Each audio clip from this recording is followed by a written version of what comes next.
Happy Saturday, everyone, and welcome back to the Lost LeBlanc channel, and welcome to the LeBlanc basement. Welcome to Sharon and Marcel's place. They are the fans of the day for allowing me to crash here and allowing me to keep all my stuff down here. True MVPs, real legends. As you can tell, I'm not in my typical studio setup. I'm missing my hotbox lights, and the lighting is absolute crap, but so is the company. Strap yourselves in, because today we're going through some commonly asked questions like, what are you gonna do in 2019? Are you gonna keep traveling? Are you gonna keep doing what you're doing? Are you enjoying travel anymore? Where are you gonna go? What are you doing behind the scenes? And so many more exciting things. But wait, if you're about to leave the video and ruin my retention rate, I have something for you. Stay there 1 sec. If you guys have been tuned in for over a year, you might remember I said I'd give this t-shirt away. I forgot to do it, and then I left Canada and I was like, well, I can't give it away because I'm not gonna be home for months. So I'm gonna be doing it now. If you want to assert your dominance as the alpha male at your next Christmas gathering, then you'll want to watch till the end of the video, where hopefully by then I can have decided how I'm gonna give that thing away. I have gotten very comfortable down here. For the past 6 days since I got home, I have been just straight on editing. It has been an absolutely manic week. I have 3 of my bigger client projects all basically being due at the end of this year here. I'm waiting on client approvals, which is why some of my posting schedule has gotten messed up. It's been a totally crazy week, but sometimes you gotta put in the hard work so that you can go have fun. And with that being said, Katy is arriving here in Vancouver, Canada in about 45 minutes here. So I'm gonna be going to the airport to pick her up. Hopefully I can wrap this up before. If not, I'll just continue when I get home with her. She can say a quick hello. Originally, we kind of said, well, we can't make sense of meeting up for Christmas or for New Year's because I've got family here, her family's in Peru. New Year's is ridiculously expensive between flights and accommodations, so why would we spend hundreds and hundreds and hundreds of dollars for a hotel when that's kind of our life anyways? We're literally living in hotel rooms, so it didn't feel quite as special and didn't really merit the expense. We kind of compromised, and she's coming to my place, so I don't have to do any flying.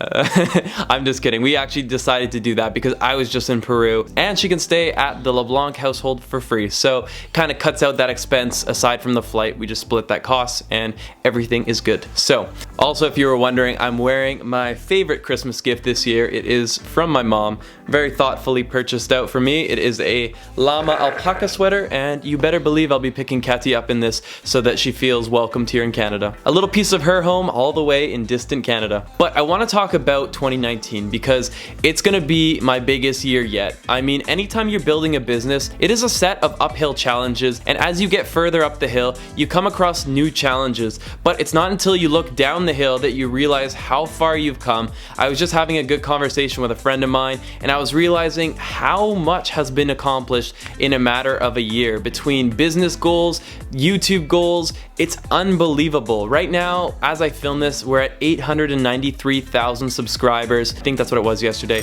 It's astounding. We are just shy of the 1 million mark, which I had a crazy conversation with Will Dasovich in the Philippines when we both had around 30,000 subscribers, and we literally told ourselves, like, there's nothing stopping us from 1 million. It seemed like a daunting task, but we were so confident, we were so willing to just work hard for the next few years, and he's already hit his milli. I think ours is coming very soon, and I'm not gonna lie, I'm actually not tracking it that closely. It's definitely something I'm excited to get to, but I know that the minute we hit it, it's gonna be just another day the next day after. So for me, it's all about what's going on here between us. It's not the number on the channel, it's about the connection that I have with you guys, and that's also why I wanted to do today's video, because with this fast-paced style of video that I've been putting out, I'm really loving them. I see that you guys are really loving them, and I know that there is a portion of the audience that wants to hear what's going on, that wants to see a real personal side of things. So that's what today's video is for. If it's not for you, totally understand. I'll see you in the next video where it will be back to the typical videos, but I want to say a huge thank you to everyone that is hanging tight with the Team Get Lost community, because right now we're doing crazy things that I didn't dream possible. I mean, if I look back, I think the last 20 20 videos now have all gone over 100,000 views. If you rewind a year or even 6 months, I was pretty stoked when a video hit 100,000 in the first 6 months of its life. Now they're all doing it in like 2 weeks. So again, it's not just the number, it's the comments, it's the community vibe that's going on, and I can't deny that I feel like things are at an all-time high with you, and I'm really excited about that. It keeps me motivated to keep pushing to build better videos, to go on crazier trips, tell better stories. So thank you again, because you're a huge part of what's going on here. I couldn't do it without you. So one of the questions I get asked is, you know, I spend 85% of my time outside of Vancouver, living on the road, being in Bali, whatever it may be, a ton of travel, a ton of time living out of a suitcase.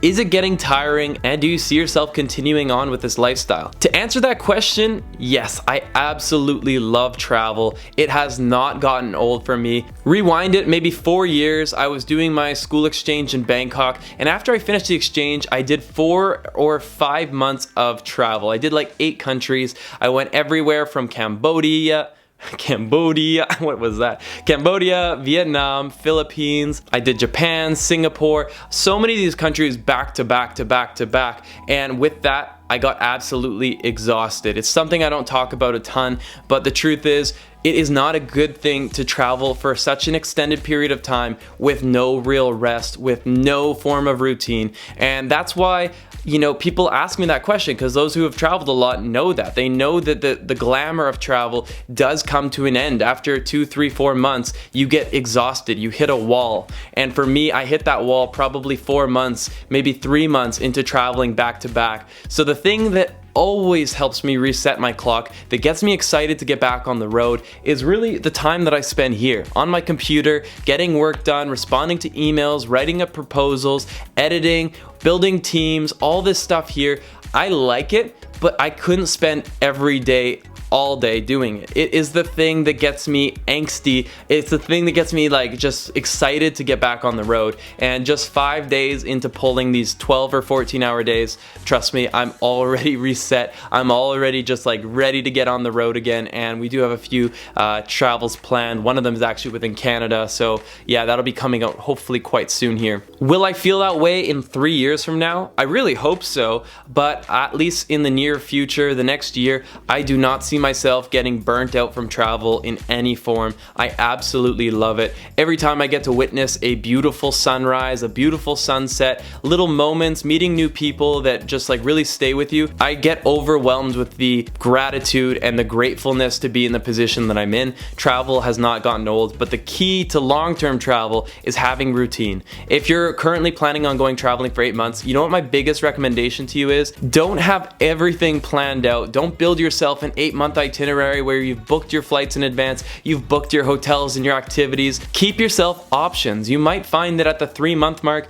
you're in Cambodia, in Sihanoukville, and you're having the best time of your life, and you've met somebody and you're just really getting along, and you want to extend your time there. Keep that flexibility, because the best way to keep travel exciting is to have routine, and sometimes that means being able to volunteer at an elephant sanctuary even though you never planned on it, or getting a visa and finding a job in Australia and working there for 2 months, building a bit more of a cash reserve, and then going back on the road. For me, it's editing. For you, it might be having a gym and a set of friends that you see every day for a month, and then boom, it's ready to get back to that nomadic lifestyle. So that is my #1 tip to keeping it exciting, because for me, I don't feel burnt out in the slightest, but I definitely need my periods of routine. What are my travel plans for 2019? Well, at this point in time, to be honest, I don't have a ton planned. If you look at my January calendar going on to December 2019, there is nothing written down. My life is pretty up in the air. Brands don't typically lock me down until like the month of, or even at most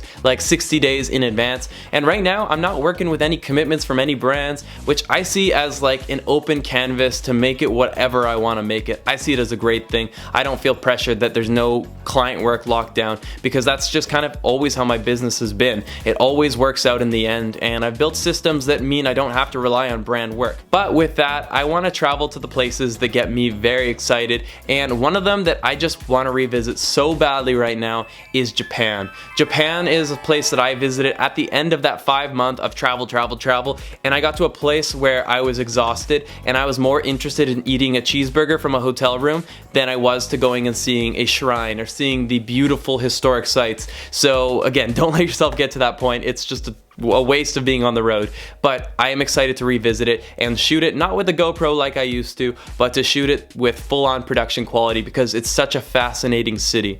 Another place that I really want to explore more of is Indonesia. I recently did a trip to Raja Ampat, I did a trip to Java, I made a couple of videos if you haven't checked them out already. They're actually like 2 of my favorite videos. That for me was again just a reminder that I want to see more of this country. It is a very big country and there's so many places that have the beauty of Bali, but yet have nobody going there. So with that comes a set of challenges like lack of connectivity, lack of recommendations and routing that I can take from other people. I might have to make my own paths, but you know, I'll make it easier for you. I'll make you guys the itineraries. I really want to have an African reserve experience. I'm not sure whether that means I go to Kenya, South Africa, whatever it may be, but I would love the opportunity to go see the elephants, the gazelles, the giraffes, whatever comes with it. I would really love to do that. Another thing that I'm hoping to see is Argentina and Brazil. I've spent a bit of time now in Peru, but as far as I can remember, I've never gone further south than Peru. And with that comes a ton of opportunity to see new places.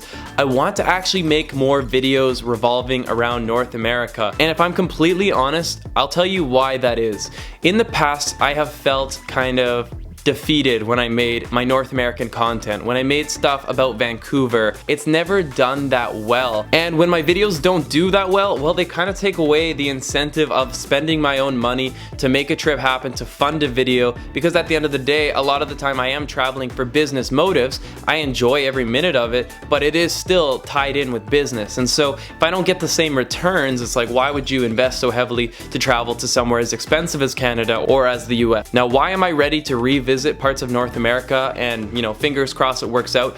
I think that my channel in some ways in the past few months has showed me that I've become less location locked. Before, it was like, okay, thumbnail needed blue water, it needed a beautiful beach. There was a booty, didn't hurt. But now it's gotten to a place where I feel like people are watching for the right reasons. They're watching because there's high quality information, there's cinematics and storytelling they can count on in every video. I'm definitely not ready to say the system's perfected because it's so far from it, but I am ready to say that we've taken the videos to another level, and I think that they can do a lot better no matter where they're made. For example, I did a video in Melbourne, and that video didn't do crazy numbers in the opening, but I think now that video with Air Canada has like 200,000 views. It's just a guide to Melbourne, and I shot like over a week. I got high quality footage and people loved it. It feels good to know that I am not locked down to one location in particular. It doesn't have to just be tropics, and I want to do stuff that's a little bit more global. But even though in the past I have felt kind of locked to the tropics, for me that's the furthest thing from a curse, because that's naturally where I want to be. I moved to Bali because I love being in the tropics. I traveled to Thailand, to Laos, to Cambodia because I love being warm, I love blue water. It's not just about the channel, it's also just personal preference. So to me, I've always loved the fact that the thing I might be slightly pigeonholed into is also something that I love. Another thing that I want to do is I actually want to develop some series. So you guys have come to know a couple of my video styles, like how to travel videos or top 10 of, and you know, those are great. I want to make video series like I did in Dubai, like the most luxurious of Dubai. That video got 1.3 million views, and while I know it wasn't for everyone, I think most people still appreciated it because it was kind of like a bit of voyeurism. Is that the right word? Escapism. For a moment in time, for 20 minutes of your day, you could watch a video and see something that you never pictured.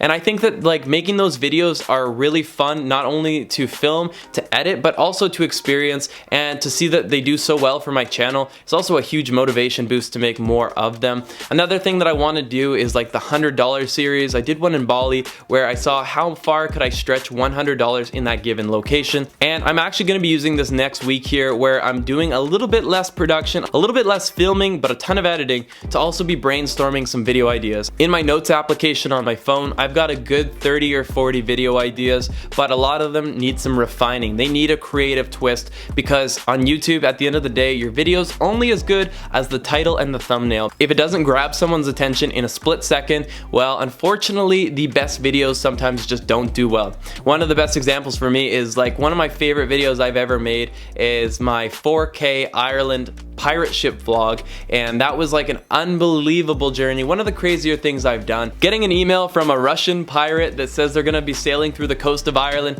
and then basically a couple months later booking a ticket with one of my best friends to go on board was, again, just absolutely crazy. But it's one of those videos that just wasn't marketed right with the thumbnail and the title, and unfortunately it only reached a small percentage of my usuals. Now, because I don't talk so much about the personal things, I wanted to use this video to share things that don't make it into my other videos, like for example, what channels do I watch, what style of videos do I watch on YouTube. Now this may come as a small surprise, but actually the videos I probably watch the least are travel videos. I don't know if it's because I'm just fully immersed in them all day long and the last thing I want to do is watch more travel, but it's really not a genre that I'm consuming much of these days. Occasionally a video grabs my attention, or maybe I'm doing research before going somewhere, so I'll go crush a few YouTube videos. What I am watching though is videos that are information heavy, the ones that tell you why is it that airplanes haven't been made faster over the past decade, or the biggest bank heist that's ever been done. YouTube has been suggesting so many of these videos on my feed, and anytime a good one catches my attention, I find myself learning a totally random fact or story for the next 10 minutes, and I really enjoy doing that. But the main thing that I use YouTube for is mindless entertainment. I love to go to YouTube to have a good laugh, and one of the creators that for me is able to almost daily make me laugh is PewDiePie. Now, he is the largest creator on the platform. He's now hit like 78.5 million. If you guys don't know about the battle between T-Series and PewDiePie, it's absolutely hilarious. I think that Felix is probably one of the most consistently funny dudes I have ever watched. The content is just absolutely garbage, but it's also the kind of stuff that I love to watch. It makes me laugh, it makes me take life less seriously, which I'm not a very serious person. I work hard, but I love to take things very non-seriously, and that's what his channel's all about. I think that if you've never heard of him and you go watch his video, you might think to yourself, how on earth is he the biggest YouTuber in the world, and what even is this? And if you're thinking that, I totally get where you're coming from, but that's the stuff that makes me smile during my day. He's actually the first YouTuber that I've like consistently watched over and over, and it's actually because of his channel that I can identify with when people comment on my videos being like where's your video? I miss the days where you uploaded daily, because some people just get into a routine and really like that content, and when it's taken away, it feels like a part of their life is missing. Kind of a weird segue, guys, but I really do apologize for not uploading weekly because it's the very least I can do. I need to keep on that every Saturday schedule, and where I can, try to squeeze in a secondary video. Maybe it's like this, just kind of personal talking head, sharing more behind the scenes, less highly produced. If that's something you're actually interested in, then yeah, just comment down below. I am here to hear feedback. If there's ever a video that you guys want to let me know what's working, what's not, this is a great one to share with me. Another thing that a month ago I was watching just absolutely every video that was recommended to me is this absolutely talented speaker by the name of Jordan Peterson. He's definitely not deemed a politically correct figure, but at the end of the day, I love to hear what he has to say, and I think he's one of the most talented speakers of all time. Now, one of my shameful things that I consume whenever it gets recommended, and even more so, is 90 Day Fiancé. If you don't know what it is, it's basically like the behind the scenes to online dating, where Americans find themselves a girlfriend or a boyfriend in a foreign country. So imagine you have a 30-year-old man living from his parents' basement, and they find themselves a girlfriend in Brazil, and from there they fly them off to America, and they have like 90 days to get married, and it's actually all true. It's all real. Maybe some of it's staged because it is TV, but if you watch it, you'll probably think to yourself, there's no way that this could be acting. It is just high quality, absolute garbage entertainment, and for when I need a break from editing and I just want to have a good laugh, that's what I've been watching a little bit. Okay, I've been watching it a lot. Another channel I'm really liking is actually Casey Neistat's startup called Beam. So Beam News was purchased by CNN. It's kind of like a bit of a Vice documentary reporting style, so really getting in there on unique subjects, sharing kind of untalked about subjects. And the guy who is the main reporter I watch, his name's Lou. I think he does a really great job, and it's well researched. It feels unbiased. It just teaches me about new things, and I love YouTube for that. I love learning about different subjects, and that's why even now I've been also getting a lot of Vice documentaries recommended. Everything from like Somali pirates to dispensaries opening up in North America. All these different things are subjects that are just foreign to me. I mean, my life is on a computer. It's editing. It's Instagram algorithm, it's YouTube, it's like all these things that are kind of closed, and I don't typically meet a lot of people outside of that sphere these days, and so I like YouTube for that. It kind of opens up the world to me. It shows me of different things that I never once thought of or knew much about. It's probably a little challenging to take someone seriously when they're wearing this, but that is how it goes today.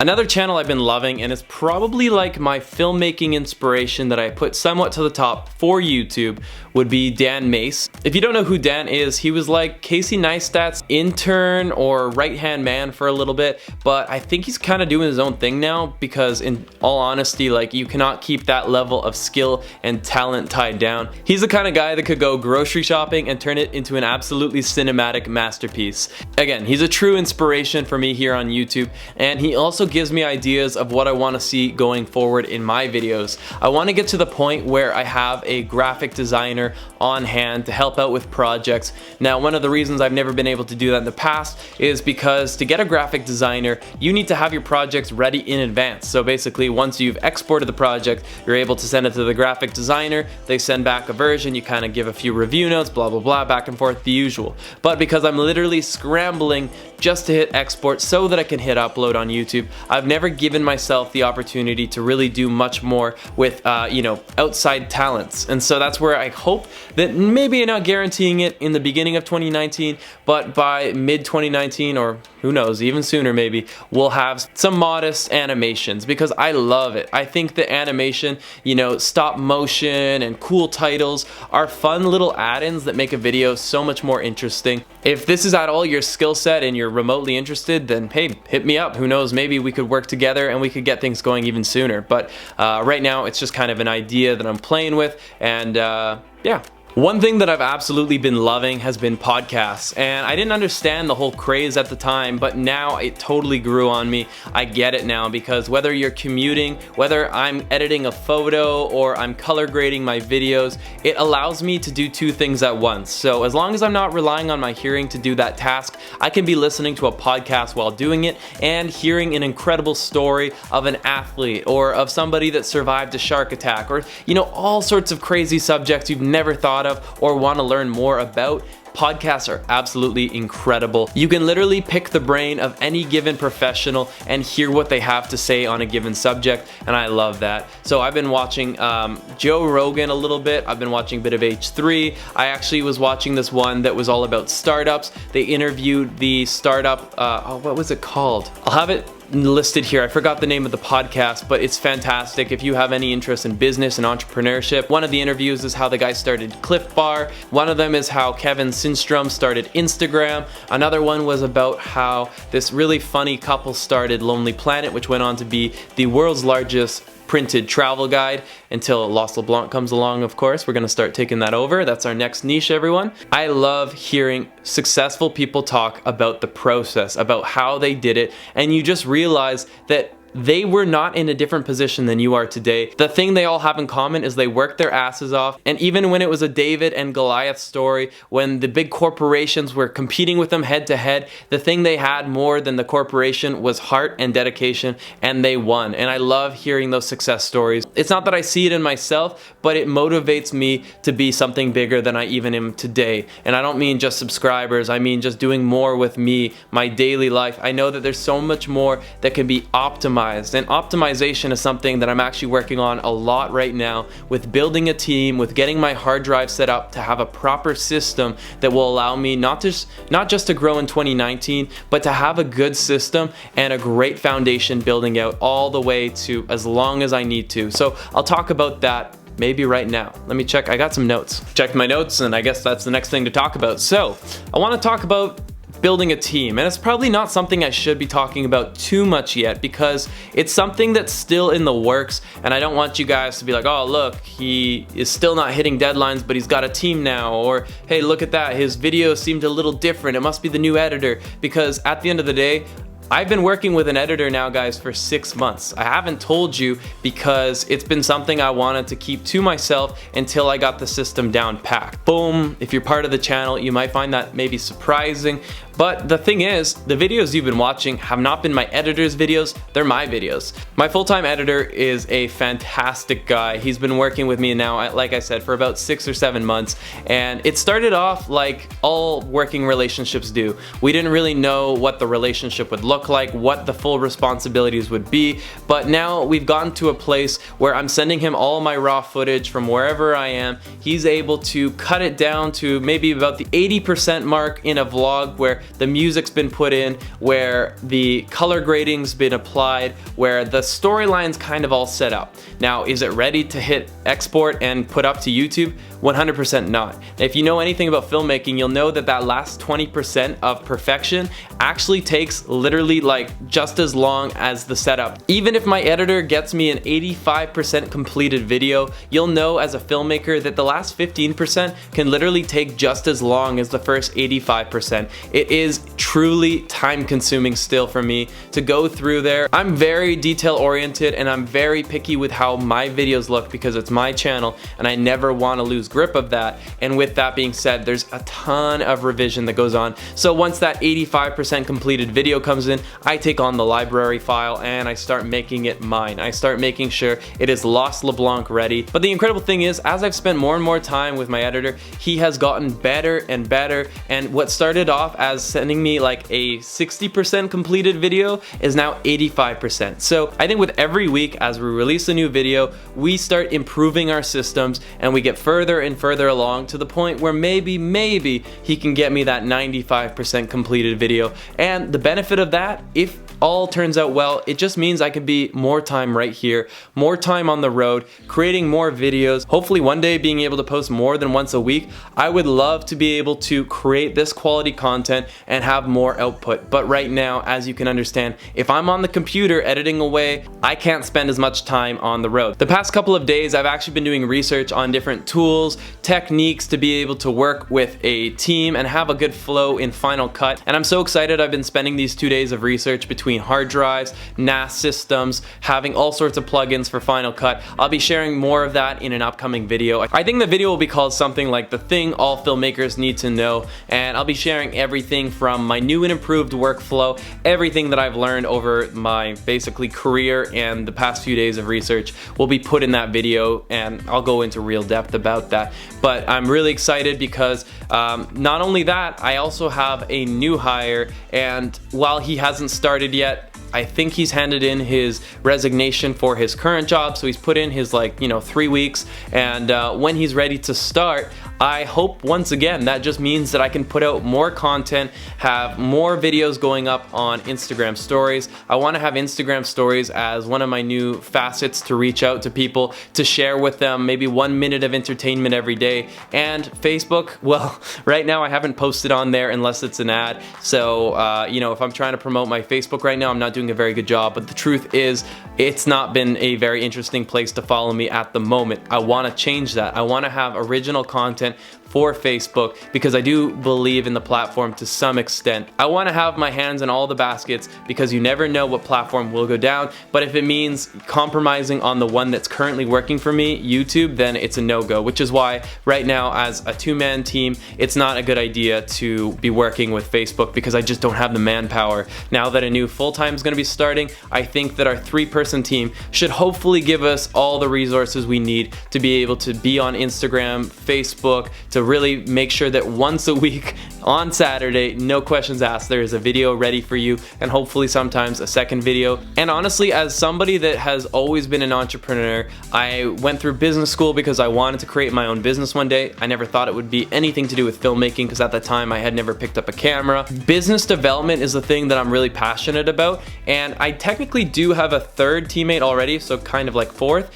He is my business manager. He helps out with Patreon. He helps out with the video courses. If you guys ever have any questions about your orders, he's the one who's helping out with that. I really ranted there, but what I was trying to get back to was the fact that I want to spend more time on business development. And so in between editing, filmmaking, being on the road, booking airplane airfare, managing my banking, taxes, and accounting, it's like the amount of time I have left for in a given week for business development is like currently -5 hours a week. So it's like, how on earth do I do that? So I think that hopefully, again, having that additional team manpower, if I can manage it right, then it will hopefully give me time to work on this stuff, because it's just what I'm really passionate about. But I think that the thing I also realize now is like I'm learning new skills that are great, because even if I wasn't a filmmaker, team management is a fantastic thing.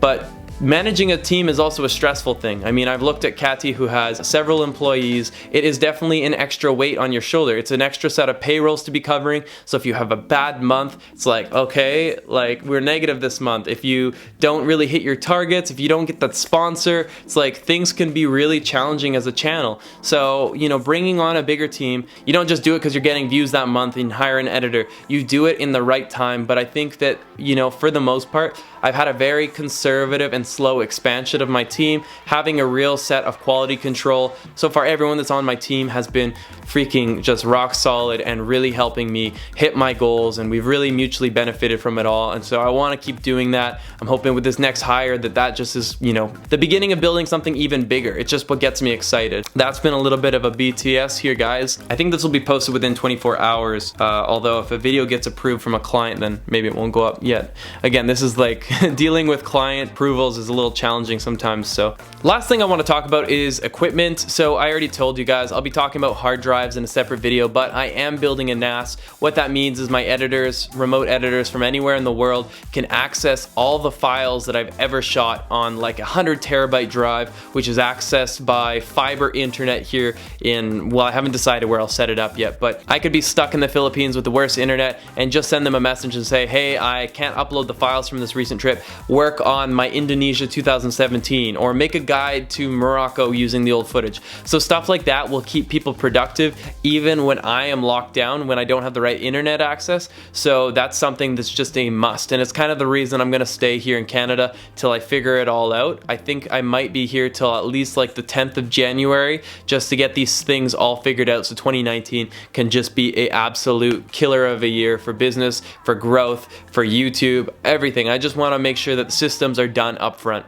Another thing that I'm going to tell you a little bit about is equipment, because this is how I made my recent Raja Ampat video, and the video is doing super well. I shot it in 4K. The thing that I did in it that I had never done before was I shot underwater with my 1DX, the camera that I currently have on the tripod. I was pretty devastated because I spent like $2.5 grand on this, guys, even a little bit more because I had to expedite the shipping. And when I got it to Raja Ampat, like no joke, a half an inch of water in there within 10 seconds. So of course, take it out, re-screw it, make sure everything's working, put it in the water. You know, 10 seconds later, I have 1/4 of an inch. So the problem was one of these levers here aren't working. And this is an Aquatech housing, which I'm really disappointed. Like, the customer service is responsive. Sorry, I ran out of memory there. So what I was saying was I spent $2.5 grand and they sent me a faulty device. They were responsive, but they basically refused to take any ownership of the issue. And they said, well, we tested it, so it must be your fault, basically. So I've been really disappointed with the customer service because this is not a cheap piece of equipment. Now I need to ship it back to their facility from Canada to the US, which this thing's heavy. I don't know how much it's gonna cost me, but I think it's gonna be another $50 to $100 down the hole just to get their mistake all fixed. So again, I'm not here to totally bash them, but when you buy a good product, you'd think it'd be a little bit better customer service. So I'm disappointed with that.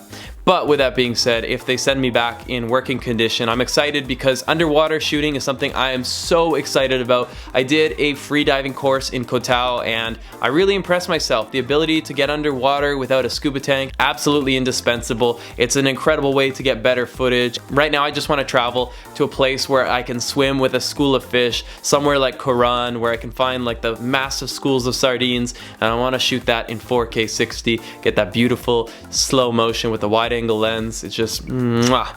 Another piece of equipment I want to buy is a FPV drone. I don't know if you guys had a small sample of it in the Raja Ampat video, but Zach had one. We strapped a GoPro 7 to it, which by the way, GoPro just sent me the new Hero 7. So I've got the GoPro, now I just need the drone. It's kind of a unique drone because if you're like, what's an FPV versus a normal drone? It's basically the ability to rip it around like a race car. So my Mavic, my Phantoms, they typically fly, you know, very controlled and they fly in one direction as you point it. But if you turn sideways, the camera stays stable. So you don't really get the feeling that your drone has tilted. With an FPV drone, you don't have that stabilization. So what happens is when the drone pivots, so does the camera. Basically, it's like being in a race car instead of being on a dolly cam. So the FPV allows you to do some crazy things. You can do backflips with it, you can fly it in between small spaces, you can like drift it around corners. It's just a really beautiful thing that I would have never imagined possible.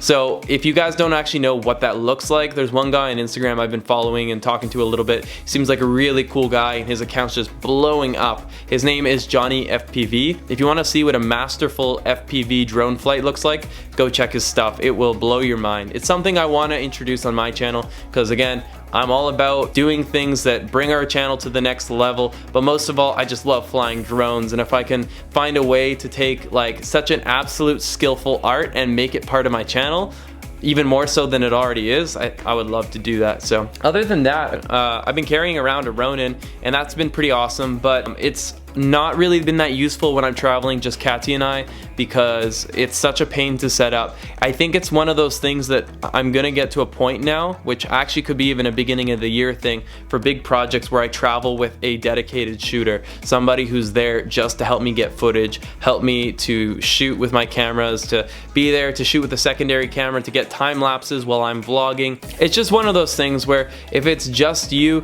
you're only able to do so many things, and so you make cuts, you make compromises. As it is, to be vlogging, flying the drone, shooting cinematics as one person is already an absolute handful, but the things I'm missing out on are time lapses and Steadicam footage. I just don't have the time to set up the stabilizer and then remove it from there so that I can vlog with it again. So that's where, you know, I'm excited to have the Ronin. It's a fantastic piece of equipment, but for my style of run and gun right now, it's not really working that well with my workflow until I get a dedicated shooter to join me. We gotta measure expenses versus the benefit. If it outweighs, then sure, but we'll just have to see where that goes. It is 9:20, which means my beautiful girlfriend lands in 20 minutes and the airport is about 30 minutes away, so I'm gonna quickly get out there to go pick her up. What the chick? What the chick? Hola chicos, buenas tardes desde Vancouver, Canadá. Hola, ¿cómo estás? Muy bien. ¿Y tú? Así que van a tener que quedarse mirando. Do you want to talk? And this is Christian's magic school bus. Welcome to the lady mobile. Women see me driving this, and luckily I have a girlfriend. I keep them away. I was waiting for you to say something like that. I say, ladies, sorry, I'm seeing the woman of my dreams already. Ladies. It looks like a kidnapper, man. Please, come in. Nice, eh? Spacious. When you go through the closet, this is what you find on the other side. It's like the Lion, the Witch, and the Wardrobe. Entering into a parallel universe here.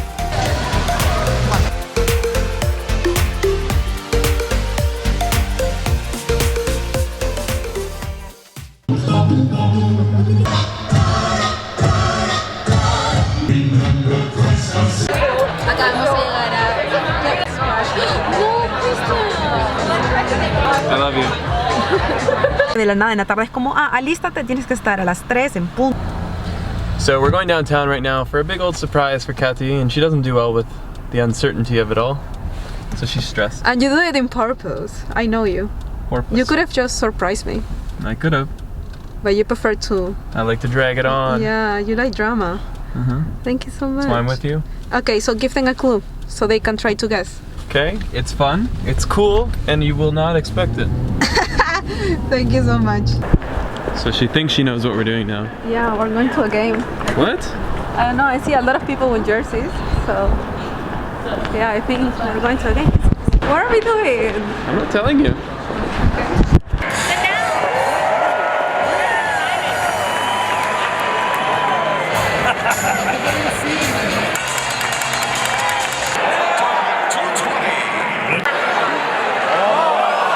Kathy's first ever period of hockey.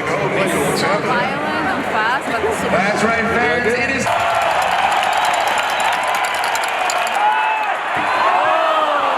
This girl right here just got her first ever hockey I experience. know, it was incredible. I really enjoyed it.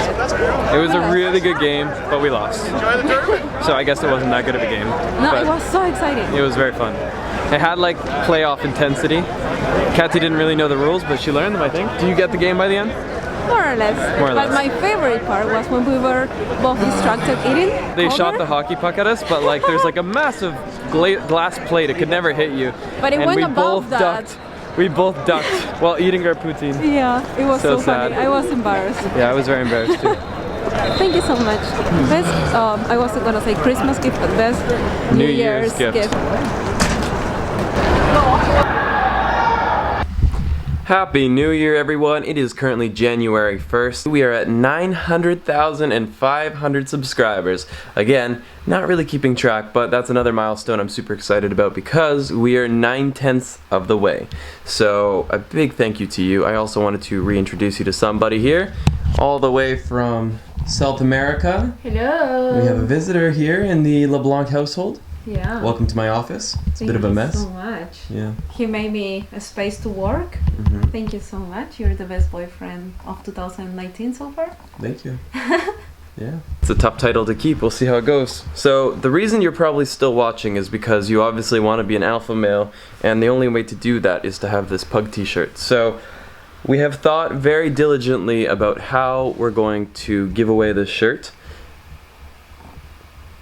Let me think about it a little. Give me a second.